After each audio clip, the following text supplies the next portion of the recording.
Shantel Phillips at CodeGlam is a 13-year industry veteran and owner of CodeGlam Salon.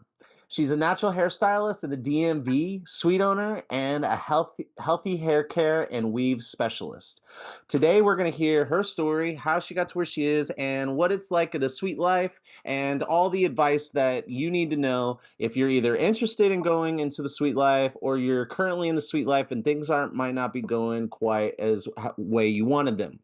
Welcome back to the Hairdresser Strong Show. My name is Robert Hughes, and I am your host. And today I'm with Shantel Phillips. How you doing today, Shantel? I'm doing pretty good. How are you? I'm good, thank you. All right, well, I met Chantel, but through Tiffany. So shout out to Tiffany. Tiffany's been on the show a couple times. It's been really fun following her journey. I actually just interviewed Tiffany to check in, and we'll be dropping her episode next couple weeks. Well, from now, from recording. So by the time this comes out, Tiffany's will have already been out. So definitely go and check that out. Okay, so let's jump right in.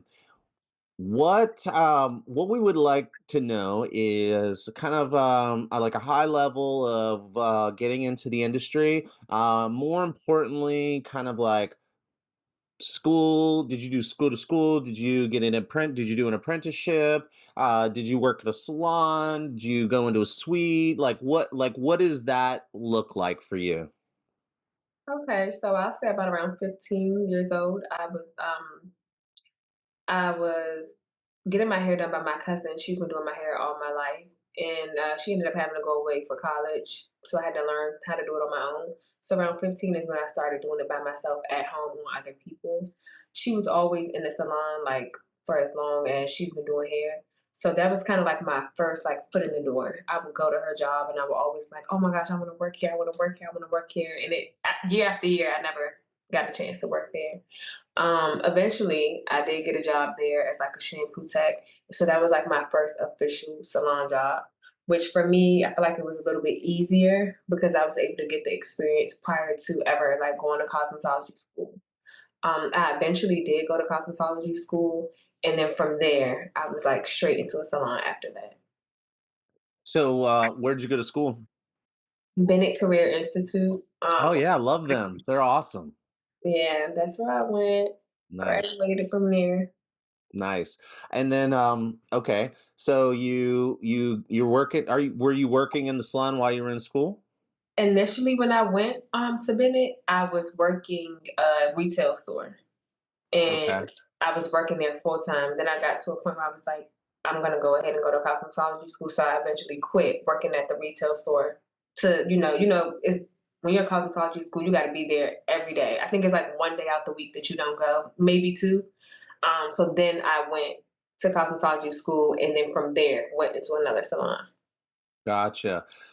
So when you were in school, you were full-time school, no part-time job? Um, Part-time job at first, then full-time school, then in the midst, then I was like part-time school, part-time salon. Okay, got it. Got it. So tell me what that's like going to school and working at the same time versus just going to school. And I want to preface this with the majority of students I talk to don't want multiple things going on at once. I mean, that's just been my experience. I would love for someone to tell me I got it mixed up, or I'm wrong because I would like to be wrong because I think it's challenging to kind of get ahead when you're not willing to be scrappy and like go to school and get a bartending job or whatever. I'm not saying you should have to. I'm just saying like that's my world that I come from. So I'm Yeah. trying to understand this new world that we live in. And so anyway, so yeah, For tell me me, a little bit about like the that. um, I'm so used to always working and always having something going on. So that wasn't anything new to me. I've had like three jobs at a time, two jobs at a time. So going to school and going to work, that was just the culture for me. Got it. It wasn't new. I did notice a conflict when the hours that I needed to be at school, because you can be in school longer than you need to be if you have a job. You can finish in a year, in 6 months, or you can finish in 2 years. So I wanted to kind of play catch up, and I'm like, okay, the job I was working, the hours weren't working out for me to go to school and effectively be knocking my hours down. So I'm like, if I'm going to go ahead and have a job, I would prefer to be in the industry that I'm working in so I can get hands-on training. So it wasn't really hard for me to tackle, but it just had to make sense. If I'm going to work, it needs to be in the salon. So, you said part-time salon, part-time school. So does that mean you changed your schedule while you were in school and so that you Yeah, could work? yeah, I did.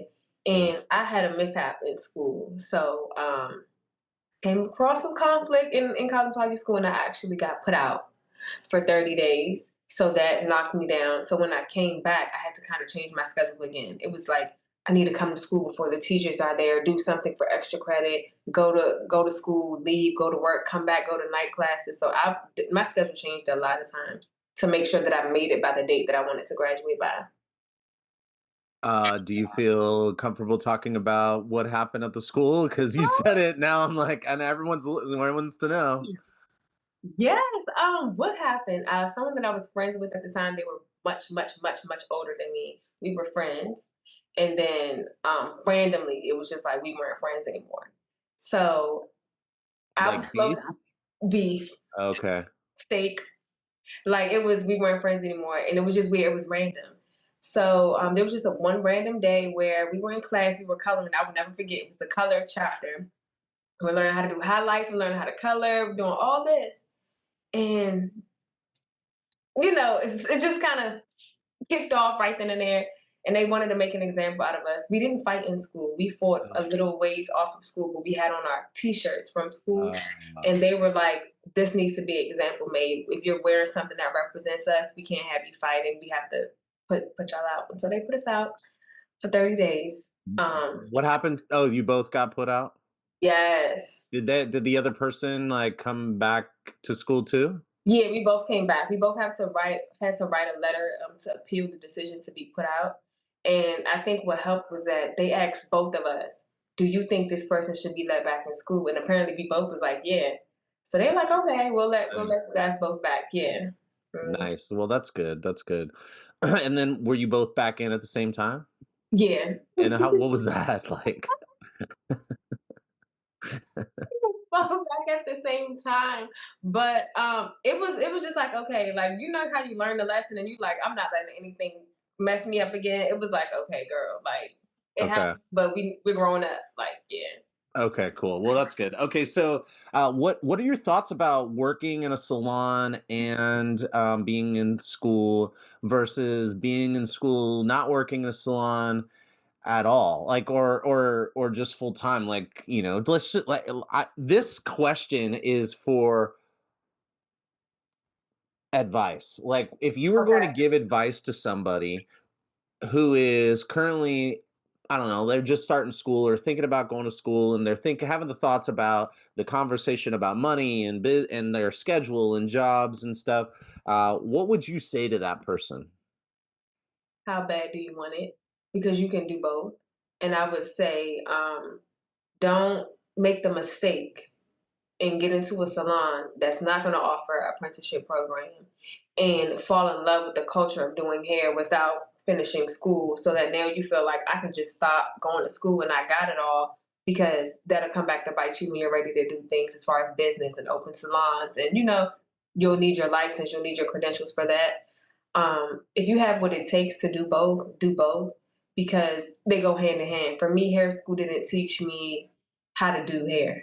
It was more so life skills and doing things I didn't want to do, like feet. I don't want to do pedicures. I didn't come here for that. I don't want to do a wave nouveau, 15 different steps. I don't want to curl with the Marcells. It was kind of like learning things you didn't want to do and being able to do it still. It was learning life skills, dealing with people who were a little unruly. I got that part from cosmetology school. And then the hair salon is where I got the practical. It was like hands on training. And I think you need both. So I would say if anyone was like, should I work? If you have it in you to do both, I would do both. But if you know that one area is gonna lack, then focus in on school, get it done, and then go ahead and work in the salon. All right. And so what do you think the pros and cons are of working while you're in school versus not working in school? The pros of working while you're in school, you get some money. Mhm. You get because it gets once you decide I'm not gonna work, that is a long time to go without money. That is a long time. And depending on how old you are coming out of hair school, doing cosmetology school, if you're like 17 and mom's not looking to kick you out and you guys have a great relationship, by all means. But if you have a child or you have bills or you take care of yourself, that is a long time to say, I'm not gonna make any money. I'm just gonna focus on school. And the tips you're gonna get at hair school, you'll be able to get something to eat probably, but that's about it. Yeah. So you don't think it has to do with, um, with like, okay, I'll just say this. So I talked to Sircon, who is one of the owners at the George Salon at the Four Seasons, and he he talks about how if you want, let's just say that, in hair school, what do you charge for a haircut in hair school, or what were you? Do you remember? At that time, things are probably like $8. Okay, so let's say $12. let's inflation. Let's call it $25. Yeah. So $25. I always ask I always ask students, how do you think it's realistic for a $25 haircut customer to pay $100? And if you think it's realistic, how do you go about charging them $100 from 25?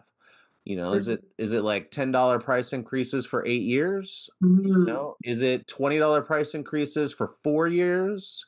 mm. Is it $30? So like $20, that's a double. You're Yeah, almost doubling the price. So like, yeah, no, it's really a percentage because the customers are going to be impacted. There's a whole psychology around money. And yeah. so like, so if you don't have clients that pay the prices that you want to pay, Mhm. his argument, and I agree with this, and I'm looking for somebody to give me a reason to doubt this kind idea. I'm constantly looking for people to challenge my beliefs.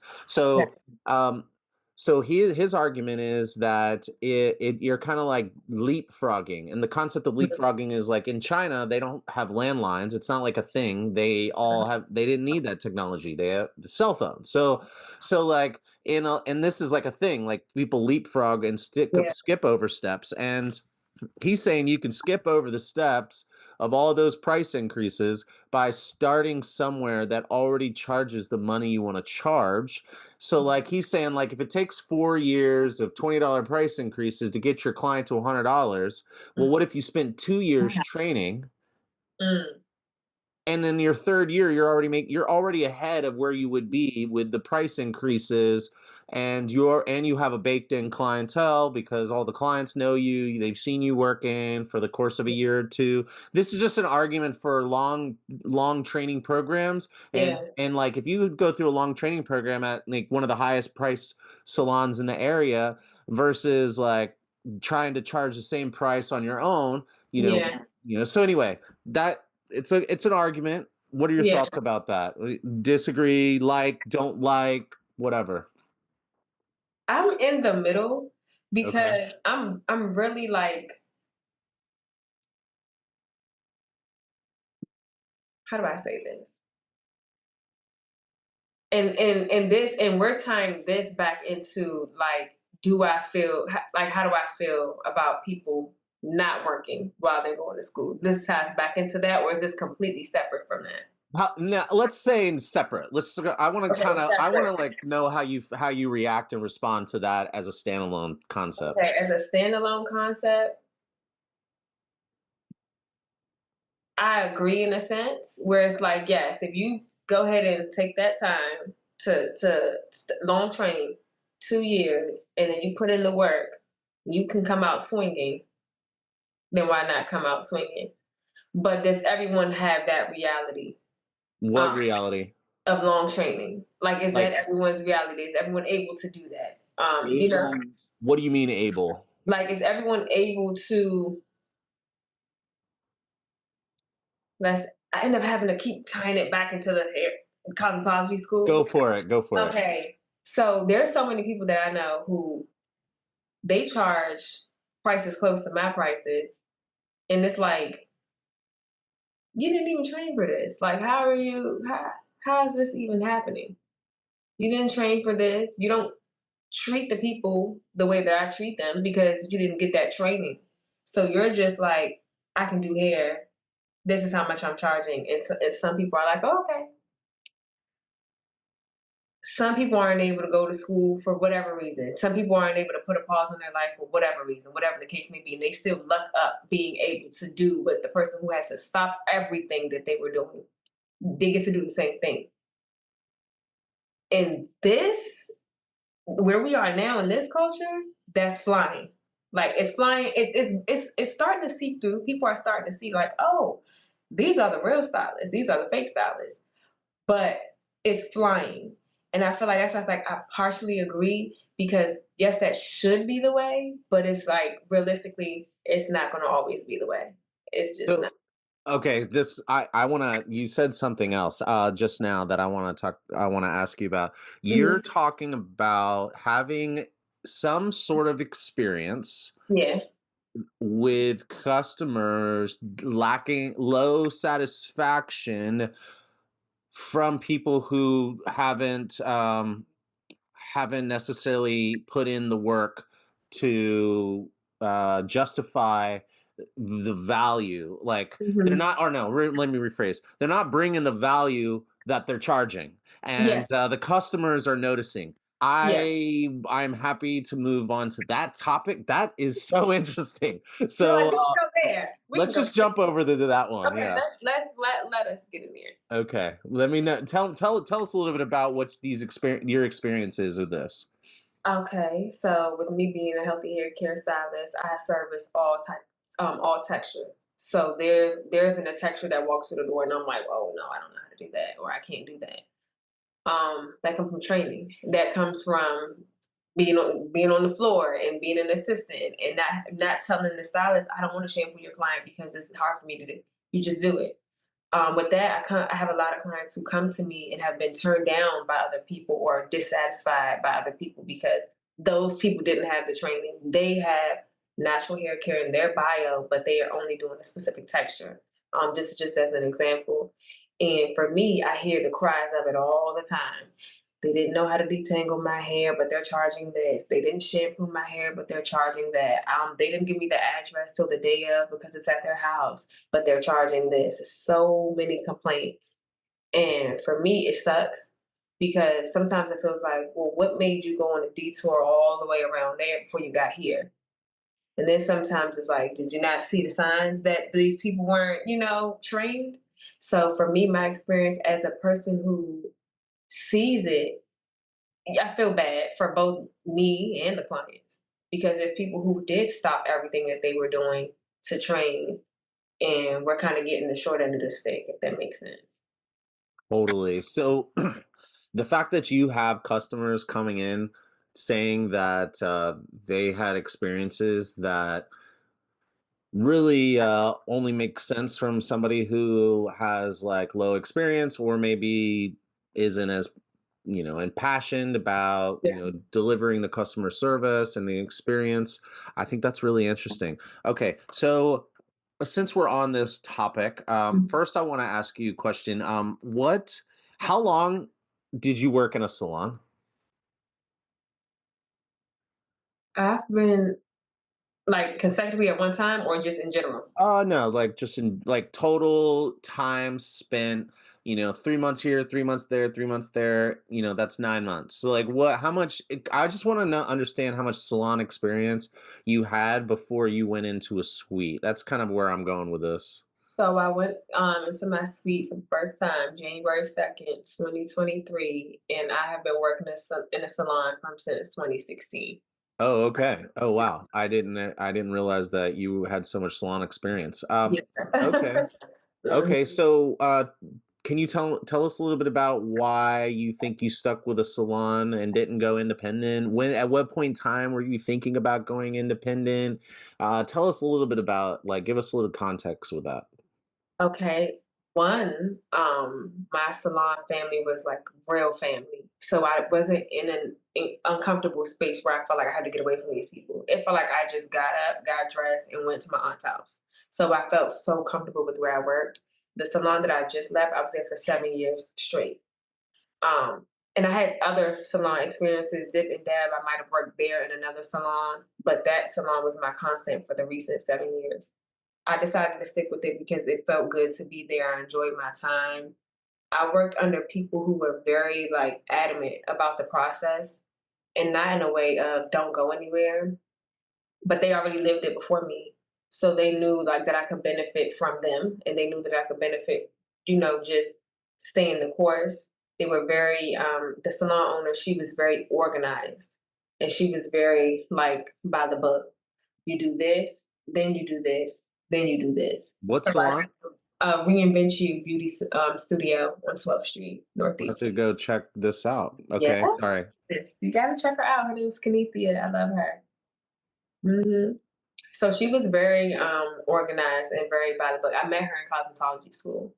And like from the moment I saw her, I was like, I like her. I didn't know her, but I was like, I like her. Like she just seems like somebody I want to be around. And it so happened that she ended up becoming my mentor. And when I started in the salon, there was no job available. Like I remember like asking for a job and she was like, I don't have anything because it's a small salon. It was only 4 stylists. So she's like, I don't have anything open. Like I don't have any shampoo um assistant position open. She was like, do you want to just like check clients out? Do you want to be receptionist? I was like, oh, I'll take whatever to get my foot in the door. So I was like, as long as I'm breathing in the fumes of the blow dryer, like I'm fine. So I took it and I was a receptionist. And then the shampoo assistant just up and quit. And then I was like, okay. Then I was a shampoo assistant and receptionist. Then she would tell me all the time. So what you do is you start off with building your clientele in the afternoon. Once you get to a point where you feel like you're cramming people in the afternoon, then you start to open up a day. And then once you feel like you're cramming them in that day, then you open up another day. So she had like a strategy to when you get uncomfortable, that's when you know to move. So I did that, and then I got uncomfortable.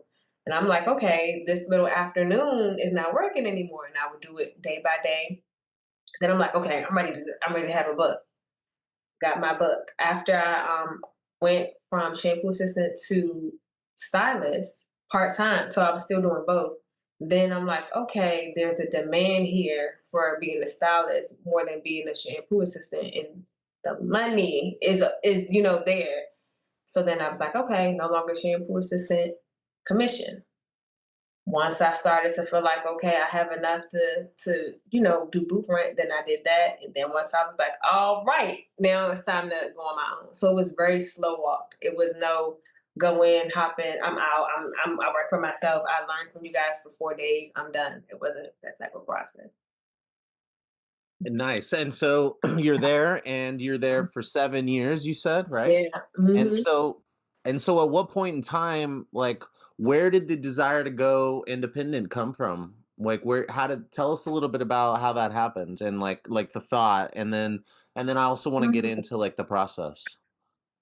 The thought came around I'll say this: the thought came a lot because I was out. I seen a lot of people my age, like, oh wow, like they're doing it big, like they're younger than me. They have their own salon. I'm just still here by the wayside. So I had the feeling, but it wasn't the timing.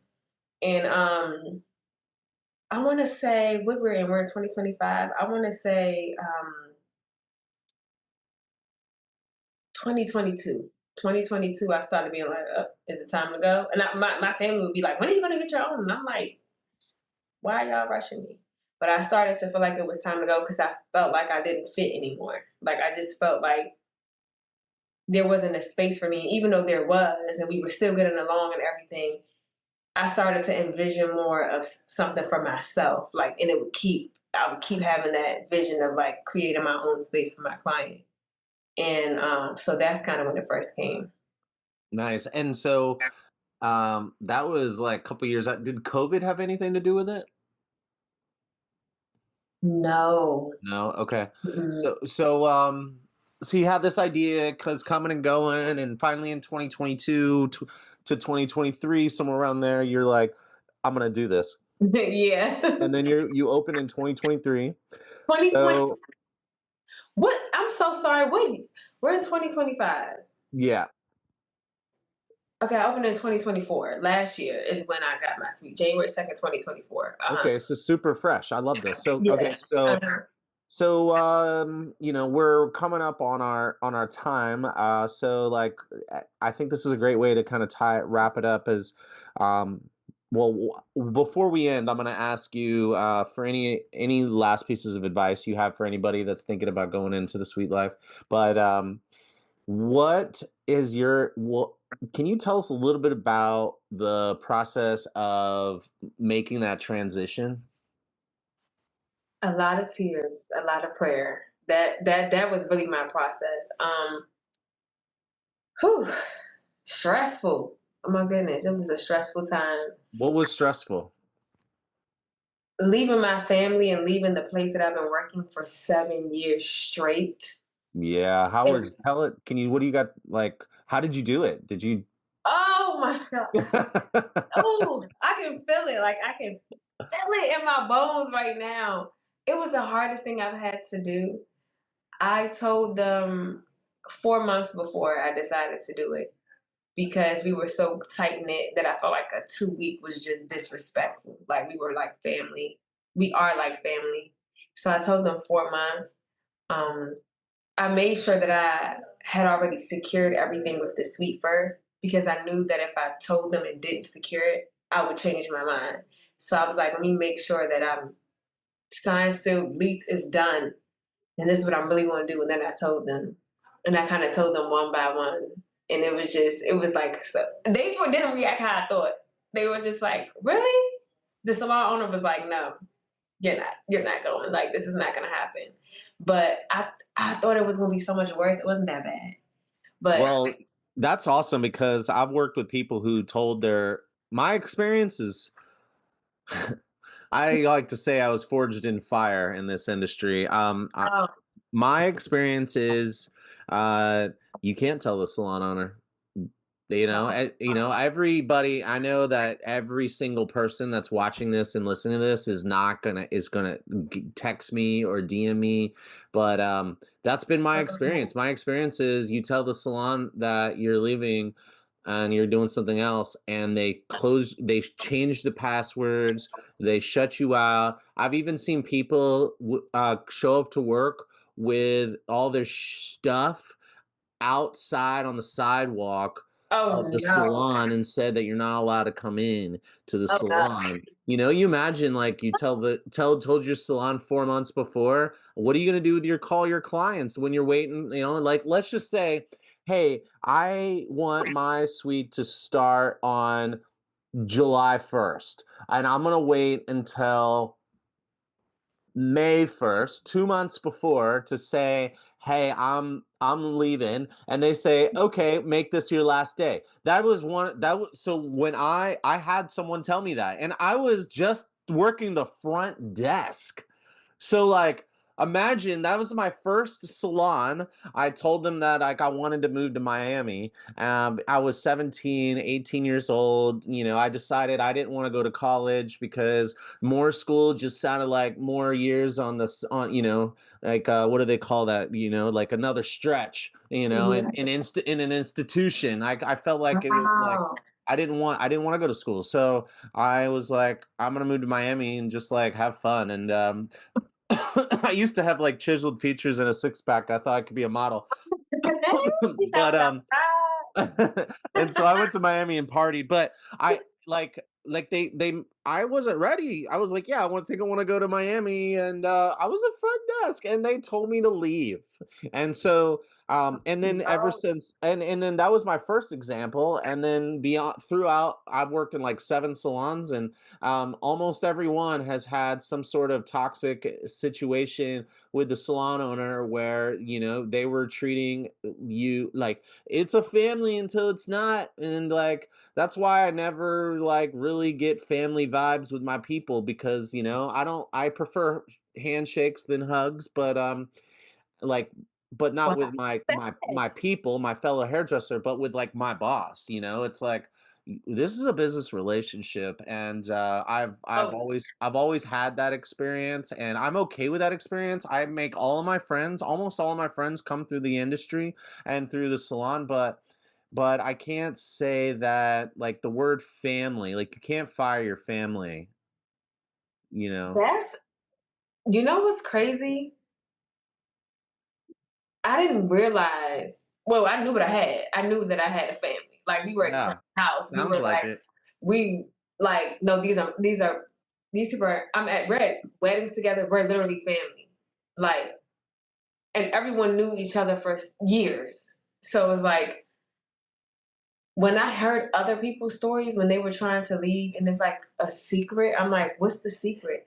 My only reason of not wanting to tell the owner was because I knew it would hurt her, but not because I knew she would be spiteful. I just knew that it was going to be a really sad situation. But I would hear like people who like they're doing all of it underground. Like I was able to like it's like I could call her and be like, "Do you think I should get this dryer? Do you think I should get that? Or do you think I should get that?" I didn't have like, That's it's a amazing. luxury because I mean, some people they like you said, they can't tell them until the day is up. Like my fear was that we would talk and then I would be like, "Oh my gosh, I got to cancel my lease. I have to stay here." Which that I've tried to quit before, and I ended up not quitting because it was like no. And I was like, okay. And so I'm like, okay. So it's like, I knew like that, but what? You leave today? Yeah, like Mm-mm. why don't you just make today your last day? As a matter of fact, how about now? Can I say one thing though? But I think this is important. Yep. I really want to say this, and at any moment, if you have to go, that's fine. I think there's a big issue um, in the salon industry where the salon itself is the middleman between the stylist and the client, and I think that's a lot of the problem that other people had. I didn't have that problem. I had direct relationships with my own client. I built my own clientele from the ground up. I didn't. There wasn't a you can't text them on the side or you can't. I'm in control of your clients and you just show up and do the hair. I didn't have that. Wasn't the type of salon that I worked in, and it could. That wasn't the nature of the salon owner, and we were a family and we were a salon, but we all had our own thing going on. I know a lot of people who can't leave is because their bread and butter is from that salon. The salon makes it so that they provide for you where you're too afraid to tell them that you want to leave because, in a sense, they're like, I'm everything that you have. I made you. That's not how it was for me. So I think that's another reason why people get the you can leave today because it's like after I done gave you everything. So yes, agree with what you're saying. I would like to add an Right. additional thing Yeah. because I agree that it's like it can be like that, but there's another piece that I experienced, and that is Mhm. that they're like they don't trust you to not go through the schedule and the book to collect all that data, and so Yeah. that's been my experience. It's not like it's it's more like, "Hey, I have to tell you to leave right now, knowing you're leaving because I can't risk you pulling the data that, that is my data." Like, it's like the Yeah. salon technically, legally, that data is owned by the salon. You can't take that data. So, you can ask your client for their number, that's fine, and, like, ever since, social media blew up, salon owners, as far as I know, they stopped trying to prevent you from talking to your customer, and Mhm. they understand that they have to compete on providing a good experience for you, or you will leave because social media is kind of like a neutralizer of some of that Yeah. power. And so now they have to compete on how they treat you in what type of Yeah. environment. And so, like, I would say, I don't want anyone to think, personally, I am not a sweet person. There's no way I would make it by myself. I'd be so messed up mentally. My mental health would suffer so much. I am a true extrovert. I get my energy from other people. My client is not going to be enough energy for me. I need to go into the break room and like talk some shit about something, and then like go up to the room and be like, and have somebody actually care enough to say, "So what are you doing with that person? I'm curious." And then I tell them and be like, "Oh." And then I'm Mm. like, "Why you say it like that?" And they're like, "Well, this is what I would do." And I'm like, "I don't like that idea, but you just changed the way that I'm going to do this customer. I'm not taking your advice, but you just caused a shift Shifted. in my Yeah. brain." And so, like, I thrive on collaboration and the energy of others. I would be a very unhealthy person if I was in a suite. So I would never say anything to take away from the value of a good salon owner and like a good culture. To me, I think that's the best part of our industry. Personally, like I think it's like the crossroads of the community. The old school salon and the old school barbershop were where everyone met. You know, it was like you had Yeah. church and you had your salon and your barbershop. And then Yeah. other than that, everyone was doing their own thing. So Yeah. like for me, the magic of our industry is actually the crossroads of the community. I am not like a, I think that every individual needs to pursue their own happiness. But for me, that's mine. And like, I really want to make sure that everybody knows that in this conversation because Like, know where I I think stand. You need to know where I stand.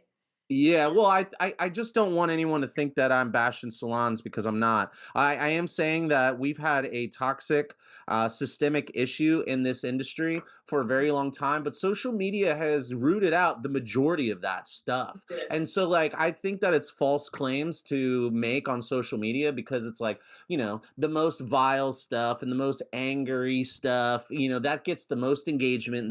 You know, like the positive stuff doesn't bubble to the top like the negative, They don't, toxic stuff. It and they doesn't. don't. They don't. And I've experienced both. So like I've experienced the family, and then I've also experienced the salon where it's like I felt like I was a slave. Right. So I get both, but that part, like the windows in the wind, in comparison to the joy that I'm like, oh, I don't even care. But both two things can be true. And I Yeah. do understand what you're saying. There are some people who are always on social media and they're like, I just seen it the other day. They're like, y'all should have, the worst thing you guys could have done was gotten a suite. Like, I miss the old, because like you said, some people need that socializing. Some people come to the salon to talk to someone they don't even know, vent and go on about their business. So I think if they're, how do I say, personally, if salons can get back to that vibe and get back to that feeling of I love it here and I still have my independence and still have a community, then I think more people will go to a salon. But right now, it's because there's somebody somewhere. There's still some people thriving in salons. But right now, I feel like sweet culture is taking over because everybody wants to be their own boss and they want to do it now. Again, my story is different because I had the luxury of enjoying the fullness of a salon for years and then going to a suite and still having a family in my suite. Like, I don't feel like I work alone. That's So, awesome. So like that I think that makes a lot of sense that like I could survive in a booth rental environment. I don't think I could do like I don't want my own room. I want to like I want you to hear my conversation and chime in. I want your client to chime into my conversation. I want my client to chime into your conversation. I want to have like a 4 to 6 way conversation because those clients are going to remember that experience and that's what I live for. But I do agree, like, for me, it's all about community. And some people don't need the community right there standing next to them. yeah. Some people really like to have that wall. And I think that's great. All I'm saying is there are really good salons out there and Yeah. there are really not good salons out there. And Yeah. like figuring out how to discern between the two is not super easy and it can be challenging. So anyway, yeah, I've had very toxic experiences. I think that if I was ever going to like do something on my own and had to tell a salon owner, I would make plans for where I'm going to move for a temporary holdover. Oh, You know, I would not plan to tell someone I'm leaving and then stick around for a long time. Now, if they invited me to stick around a long you time, would. then yeah, then that'd be Okay. great, you know. But you know, it's not in my future to have a brick and mortar space. You Mhm. know, with everything we do with Hairdresser Strong. But I'm just saying, I would be surprised if there weren't other people that have a very similar experience to me. And Mm. so, salon owners out there, you just heard somebody rave about missing going to a salon and spending 7 years there before they went out on their own. And I guarantee you, the majority, if not every single salon owner on this that's listening to this, would love to have that experience with you and send you off gracefully into the sunset mindset for you to do your own thing. And I really do. I do think that like if salon owners can, you know, get a few 3 to 5 years out of everybody that they hire before they go off on their own, the salon owners would be happy with that. And now, I think that that's a bigger conversation and we're coming up on our time. So I think that we could have a whole other conversation. I feel like I just opened up a can of worms I'm trying to close so that we can end this conversation. Um, but it talks to another piece, and that is like you're having a good time in the sweet life. Mhm. Do you think that your experience in a salon had anything to do with that? And it's not just experience Yeah. and what you learned, it's experience in like the time that you were there. There's a benefit of building a clientele.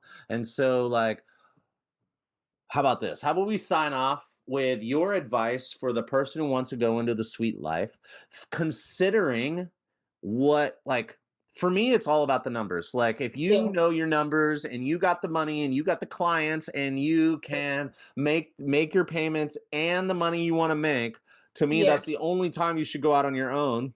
Yeah. Personally, that's my opinion. Yeah. And but that takes away from the trailblazers and the risk takers. And so, Yeah. like, just know that you are a risk taker or a trailblazer if you are going into a suite Yeah. without a full clientele that can not only pay your bills, but also pay you this income that you want to make. Yeah. So, on that, now that I Mhm. set you up with that, tell me, what are your thoughts about what I just said? And that's how we'll sign off. I agree. I agree that oh, sorry, that was a lie. I I agree with both standpoints because I'm also a risk taker too. It still felt Okay. like risk for me. So I do agree that the best way to go into a suite is prepared. But if you're a risk taker and you're okay with how the consequences will come out, take the risk too. Totally. And so, can you give us a number? Like, how many clients should we have? How much money should you be making at minimum per week, or any number that you can give people before we sign off would be awesome. I'd say this: make sure that you be able to pay your rent monthly and still have enough left over to cover your personal expenses and your salon expenses, and that should include leisure as far as a personal expense. Everybody has different bills, everybody has different things, different wants. Some people like to shop, some people like to travel, some people don't care to do anything, they just want to get food. Know what you like desire and make sure that when you hop out there, if it all fails, you'll still be able to take care of all the things that you want. So that's the number I would give. All right, cool. So take your rent for your booth. Take expected expenses. If you don't know, guess or go and ask somebody. Yeah. Ask 5 people what their expenses would be, and then take the average of that. How about that? And Yeah. then add in your personal rent, add in all of your bills, and then add in maybe some savings. Yeah. Maybe. I mean, maybe you don't need the savings because you're starting a new thing. So, like, make sure you cover all your bills and have enough money to eat and put gas in your car, and then figure out what that number is. And then ask yourself, are you able to pull that much money in currently before you even go into a suite? Is that a good way to say it, or do you have? Yeah. But then for the risk takers, like, hey, ball out. Let's see what happens. Yeah. Yeah, and then call and then hit us up, and we'd love to have a let's do a three-way Zoom call with the risk taker who did it and is having success, and maybe a risk taker who did it and had the Yeah. opposite of success. Yeah. Yeah. I feel like I'm a perfect middle of both. I feel like I knew that I could, but there was this like a I could also prepare more. And I was just like, it's time to go. We just gonna figure it out. And that's what we've been doing ever since. It's been a year. You know, and then like all of my precautions, because I am tending to be precaution, all of my precautions aside, amen. Like, Amen. sometimes you just go for it and you get it, and sometimes you don't. And so they say there's never a perfect time to pull the trigger on entrepreneurship, starting a business, or having a baby. Apparently, that's the other thing that they say. It's never the right time. You just got to do it if that's what you want. And sometimes it just happens to you. That's the other thing. So sometimes people just like come across an opportunity, they get lucky. And That's anyway, true. thank you so much for this conversation. It's been a pleasure. And I know, I think we ran over a little bit, but I really appreciate your time. And this has been a pleasure because, um, based on my math, you're about 28 years old. Is that right? Yeah. Yeah. Yeah. So you're under 30 Yeah. and you're in the suite. You spent some time in a salon and you're local. This was such a great opportunity to connect with you. And I really appreciate it. And I hope to talk to you soon. Thank you so much. I enjoyed being on, and I can't wait to come back. Awesome. Awesome. Well, until then, I'll talk to you later. See ya.